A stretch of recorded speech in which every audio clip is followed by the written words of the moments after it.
60 वर्ष चालत आणि स्वतः एक अशिक्षित माणूस खूप कीर्तनकार बरोबर होऊन गेले. त्यांनी जे बरोबर दिलं त्याची पात्रता आहे ते प्रयत्न करणार. माऊली सुद्धा आपण भेटली. श्री गुरु साहेब असता पाठे आता इतरांचा लेखा करून गेला. राजाची त्यांचा काय मागे कल्पतरुवरी लोकोनी भेटला काय आणि ज्ञानदेवपणे ठरवत होतो. साक्षात माऊलीच्या समोर मला बसल्यानंतर मला त्या गोष्टीची भीती वाटते. कारण मी माऊलींनी जे सांगितलेलं आहे त्यामुळे मी मला सांगते की पुढील माणसाला पुण्याचा हा माल मी तू हमारा कधी तो आहे मी हमारा आहे तुमच्या लोकांवर पोहोचण्याचं काम मी होते करणार आहे. एवढीच माझी भूमिका आहे. चुकलं तरी मला माझी योग्यता माझी जे कमतरता माझी जे मर्यादा आहे मला माहिती आहे. कारण कसं असतं की शिक्षक दिन कसा असतो तसा शाळेमध्ये विद्यार्थी दिन साजरा करतात. त्यामध्ये मुलांना संधी देत असतात की एक दिवस पुढे शिकवायचं तसे आज माझी विद्यार्थी संधी असते. कारण का आपली अलकापुरीमध्ये मला आज ही संधी मिळाली. मला भाग्य आहे मला गुरु म्हणून आलं आहे. आपल्याला माहित आहे की ज्ञानेश्वरी जी आहे ती भगवद्गीता आहे. आपण म्हणून मागत आहे असा विशेष म्हणजे हा ज्ञान आणि विज्ञान या विषयाशी संबंधित जे योग सांगितलं हा सातत्यानं ज्ञान आणि विज्ञान योग आहे. त्यामुळं एका सत्राबद्दल आपण बोलणार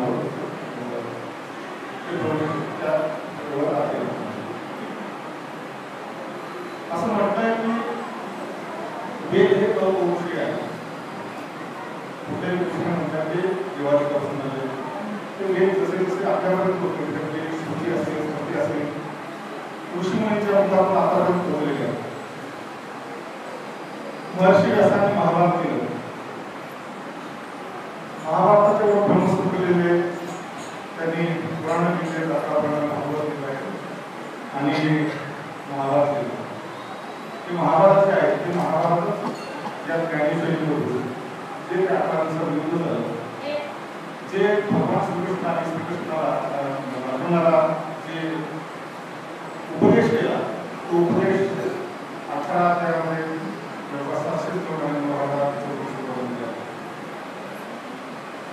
माझी अवस्था थोडीफार अशीच झाली.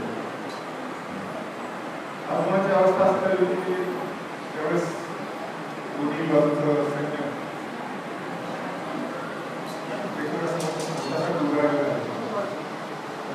आणि ते सैन्य एकीकडे करू आणि एकीकडे बांधलं धर्म विरुद्ध अधर्म असं एक युद्ध आहे.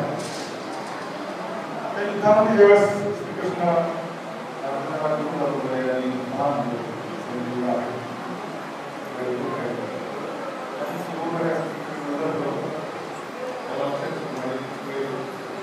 आपता आहे सुखी आहे गुरु आहे बंधू आहे सगळ्यांसोबत कसे युद्ध करायचं विचार होतो. पहिला जो काही तो अजून विचार येतो पहिल्या सांगितलं तेव्हा त्याला भांबावून जातो. ह्या सगळ्यांसोबत युद्ध करून काय मिळवणार मला असे युद्ध करून काही होतं. आणि त्यानंतर ते श्रीकृष्ण भगवान अर्जुनाला उपदेश करतात. तो उपदेश कल्पने आहे. गड्यांमध्ये अदृश्य देवाला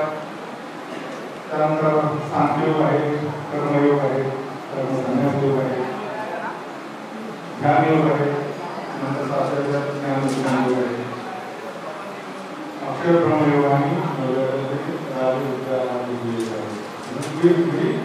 अर्जुनाची तयारी करून घेतली. जो भामावलेला अर्जुन आहे त्या भामावलेल्या अर्जुनाला स्थिर केला तर त्यानंतर तो उपदेश करत गेले. असा संपूर्णपणे ज्ञानेश्वरीमध्ये जे योग आहे त्या कल्पनेला इतका प्रसारण करतं तुम्हाला त्यामुळे सांगायचं की इतके श्रोते किंवा विद्वान श्रोते म्हणजे श्रोताही कसा असतो आपण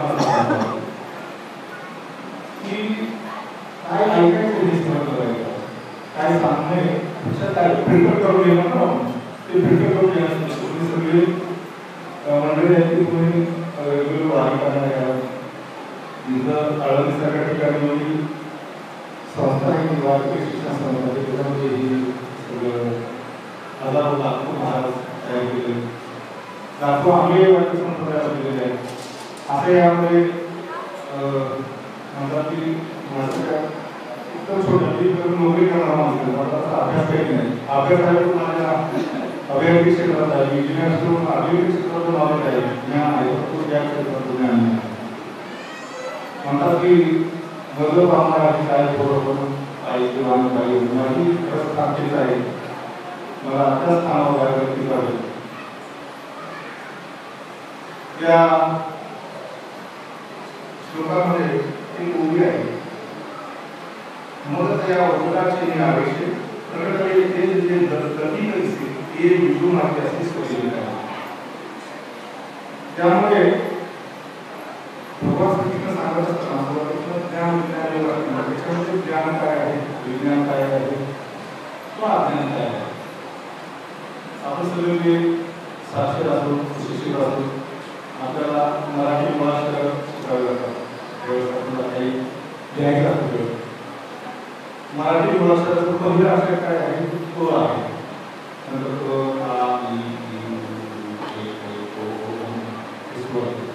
नंतर वेगवेगळ्यापासून देवपर्यंत म्हणजे तर मला असं वाटतं की आपली सुरुवात असते आपण अध्ययन असतो ते सुरुवात तो या अक्षरापासून होते आपण आईचं म्हणतो तो अक्षर हे अज्ञानाचा असतो तो तिथून खरं म्हणजे सुरुवात होते तो अज्ञानीच असतो तो अज्ञानाचा अक्षर असताना ज्ञानाचा अक्षर होईल जेव्हा ज्ञ होतो तेव्हा संपूर्ण आपल्याला मुळाक्षर येत असतात मध्ये ओळ येतो बघा आणि त्यामध्ये ओळ येतो ओळ हे विज्ञानाचा अक्षर म्हणजे अज्ञान व म्हणजे विज्ञान आणि ज्ञ म्हणजे ज्ञान तर आपण याचा थोडासा आपण विचार करायला पाहिजे की तो अज्ञान का व विज्ञान का आणि ज्ञान का संतांनी सांगितलं प्रपंच तो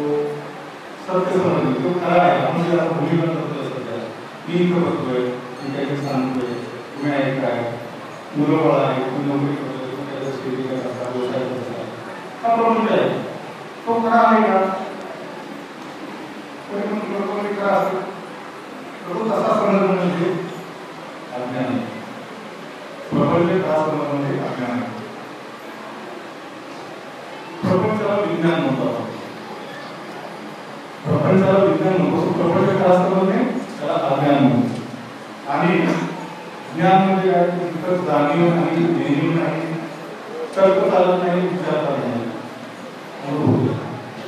ज्ञान झालं काही मला सांगा की साखर गोड आहे ती साखरसाठी दिवसांनी साखर गोड आहे तर तुम्ही त्याच्याशी कसं म्हणजे एखादं नवीन म्हणतो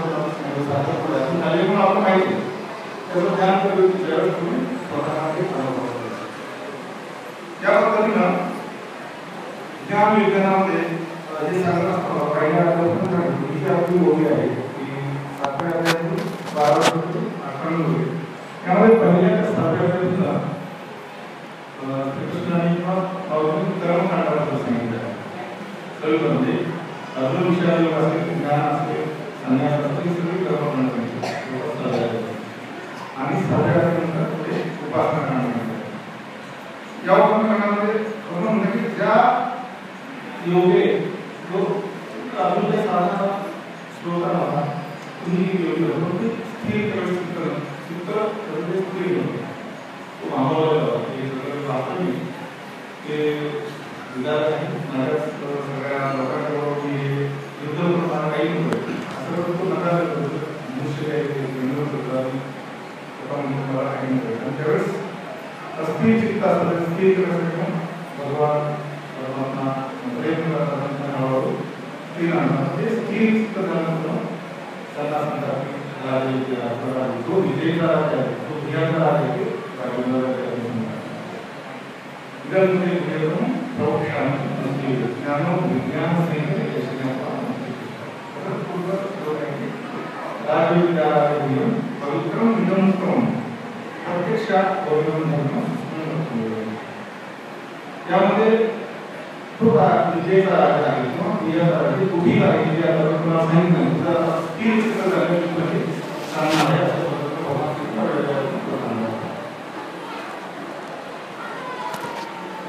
माऊलींनी सगळ्यांना माहिती की रिपीट करावं काही गोष्टी आपल्यापर्यंत पूर्ण करावं आपण ज्ञानीचं पालन करतो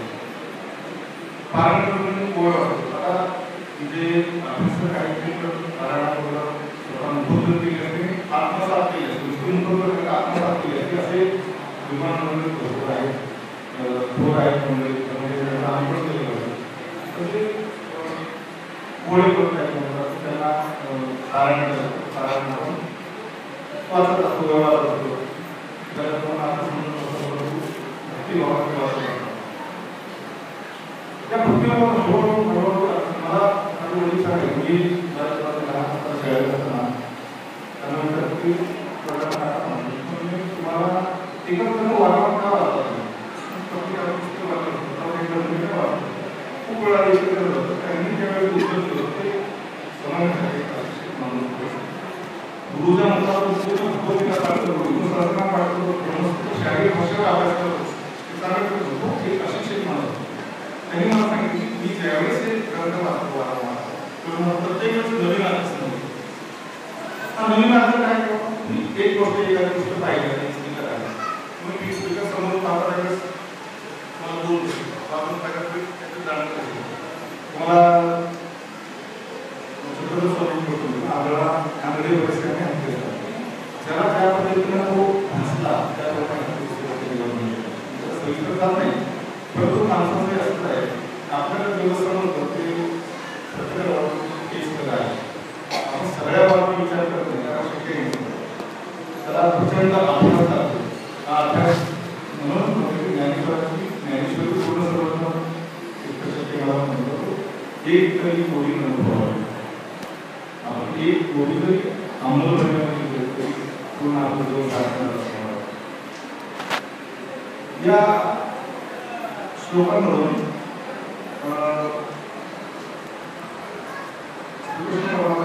सांगतात की मी कोण आहे तुम्हाला प्रत्येकाला आपण स्वतःला विचारलं मी कोणाला मी कोण आहे मी कोण म्हणतो काय सांगणार विचार करा मी कोण आहे मी म्हणजे शरीर विचारता शरीराच्या आवडी होता काय त्यामध्ये मी तो उत्तर सापडत नाही भगवान म्हणतात मी हे सर्वस्व आहे सगळंच आहे जे तुम्हाला सांगितलं सजीव असेल निर्जीव असेल या सगळ्या गोष्टीचं सगळे गोष्टी आहे हे सांगण्याचा की ते सर्वराज्य क्रमांक किती गुण आहे त्या सर्वराज्य क्रमांक गुण जे आहे ते आहे पण त्याच्यामध्ये मी नाही ती सृष्टी निर्माण झाली आहे